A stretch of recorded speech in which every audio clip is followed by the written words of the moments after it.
Okay, everybody, this is a guided walkthrough for the Crack the Gate 2 challenge from the picoCTF platform as part of their Pico Mini by CMU Africa event. It's a medium challenge in the WebEx category. The description says, the login system has been upgraded with a basic rate limiting mechanism that locks out repeated failed attempts from the same source. We've received a tip that the system might still trust user-controlled headers.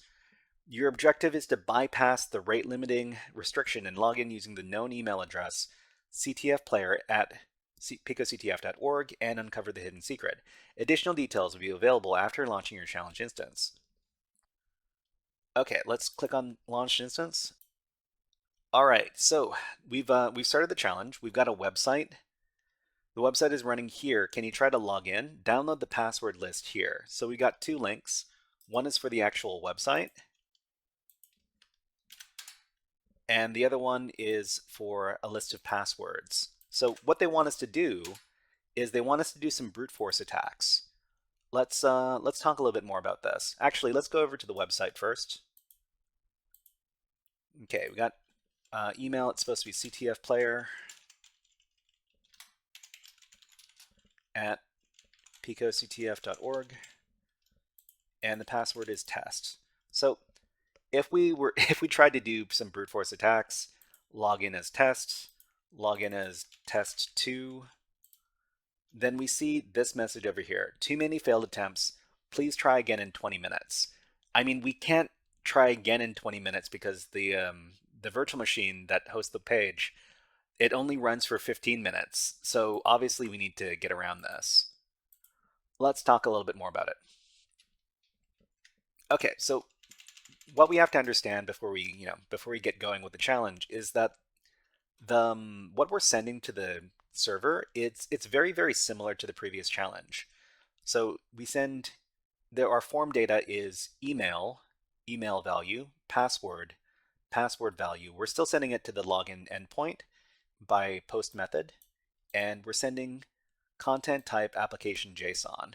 So this is going to be very similar data we're sending to the server this time, except that we need to do brute force, but we need to make sure that our brute force attack gets through, because the application is going to block us depending on what IP address we send to it.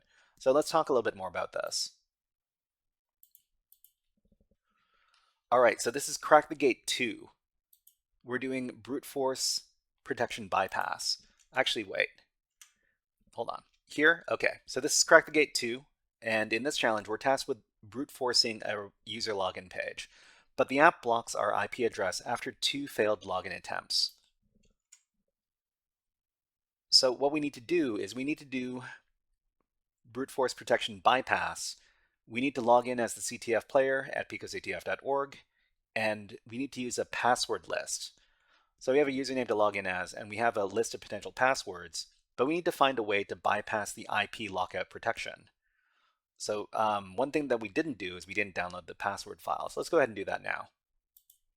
Okay, so the password list is here. Let's go ahead and copy that, and we'll just copy it to our directory.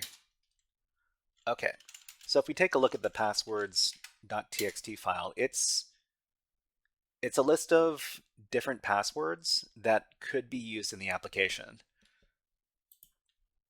We're going to be using this with our brute force attack in just a little bit.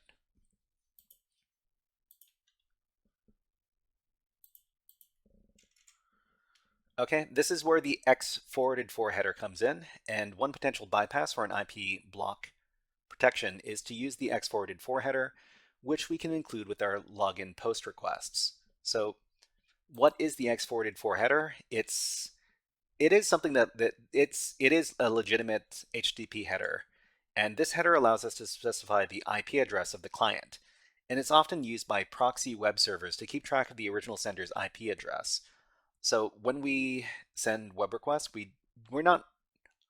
usually not interacting with the with the web server itself, but we have to go through a number of web server proxies, so other computers that relay information. And when we relay this information, it has to know what the original IP address was, and that's what it uses the exported for HTTP header for. But the exported for HTTP header can also be used to bypass IP lockup protections by sending a different IP address through the H forwarded for header with each login request. So to do this, we can use the FFUF brute forcing tool, or it's a fuzzing tool. It's a very popular program that is used to send to do different web app security testing. Okay, so we're going to be using the FFUF tool to do a brute force attack. But before we do that, we need to set up some things. So inside of here, we've got our passwords. So we have our passwords right here. We need to know how many passwords are on this list, because that's the number of requests that we're going to be sending. So this is 20. This is 20 passwords. So what we're going to do is we're going to create a list of numbers. And we're going to use the sequence command 1 to 20. And we're just going to call that numbers.txt, because we're going to be using this as part of our attack. Okay, so we're going to be using the numbers.txt list. We're going to be using the passwords list. And we're going to be sending this information with FFUF. We're going to send a post request. So FFUF, capital X post, we send our JSON data. Our JSON data, email, CTF player, password is fuzz2. So we got two things we're going to be replacing with our word lists. So the password is going to be fuzz2, and exported for is going to be fuzz1. So what we're going to do in exported for, we're going to replace our IP address with another IP address, and this is going to be part of the fuzzing attack. We're going to send it to this IP address right here. Sorry, this URL right here to the login endpoint. So for fuzz2, we're going to use passwords.txt, so the password's in that list. And for fuzz1, we're going to use the numbers we created. So it's going to be 10.10.10.1 and .2 and .3, etc. Okay, so with FFUF, we're going to match the codes, all of them, and we're going to use the pitchfork mode with FFUF. So the pitchfork mode in FFUF means that for the first password, we're going to use the first number. And for the second password, we're going to use the second number, etc., etc. Okay, so let me get the syntax for the FFUF command. Where'd it go? Okay, so this is the FFUF command. I'll just paste it in to the chat. FFUF it's pretty specialized software, and let's see, everything's going to be the same, except instead of 127, I'm going to do 10 dot, which is kind of a more slightly more realistic IP address. And the other thing we need to do is we need to make sure that the port number is not, well, the port number is the same as our application, because the port number is going to be different each time we do the challenge. We got 5 minutes left. Okay, so what is the port number? So we can get the port number from the application here. Copy that. Plug it in here into the command. And we're ready to go. So what we're going to do is we're going to send 20 requests, and we're going to see which which password works. So with each request, we're going to replace our exported for value over here with a different IP address so that we don't get locked out. Okay, and we're going to notice that one of these payloads has a different result. So this one right here, this password has a response size of 132, where the other ones had a response size of 17. So this is probably what we're looking for over here. Let's copy that. And we can send it through curl. Actually, wait. instead of sending it through curl, I'm going to show you another method that we could use to solve the challenge over here. Okay, so the other method we can use to solve the challenge is Python script, because we love coding in Python on the HackerFrogs channel. So we've got a Python solution here, and if you want to take a look at it, you can take a look at the page here. We'll go over what the Python script does before we run it. And we can do this instead of our what is it called? Our picoCTF web shell. So the picoCTF web shell is here.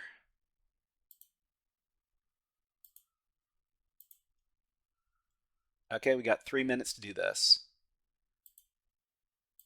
Okay, so in the web shell, we're going to create a Python script. We're just going to call it brute.py. Okay, and then we're going to paste in our code. And I'm just going to explain quickly what's going on. Oh, there's a couple of files we need to, there's the password file we need in here. Okay, let me download that file. We only have 3 minutes. 2 minutes. Okay, download the password list here, copy link. Okay, and the last thing we need to do is we need to get the port number, because the port number is going to be different. Copy that port number, go back to the web shell. Okay, let me replace the port number in here. Okay, so the script is going to open up the passwords.txt file, and it's going to run through each line in the file. And for each line in the file, we've got all of our parameters here: email, password, payload, and the URL. We're going to send it these headers over here: content type application JSON, exported for 10.10.10 I. I was the iterator over here, so it's just a number. So 1, 2, 3, 4, 5. It's going to print out trying password this line, server response, and then if there's true and not false in the response, it's going to send that we found the password and then break from the script. Let's run the script. Okay, so we get too many failed attempts for these passwords here, but we get success and true for this password over here. So we managed to get the password, and we managed to get the flag for the challenge: picoCTF XFF bypass brute. Great. So we're just going to copy that, and then we're going to submit this to the challenge. Submit the flag, and then we're done. All right, everybody, that was a guided walkthrough for the Crack the Gate 2 challenge from the picoCTF platform as part of their Mini Pico by CMU Africa event. If you enjoyed this guided walkthrough, please click on the like and subscribe buttons on the video and leave a comment underneath the video. But until next time, HackerFrogs out.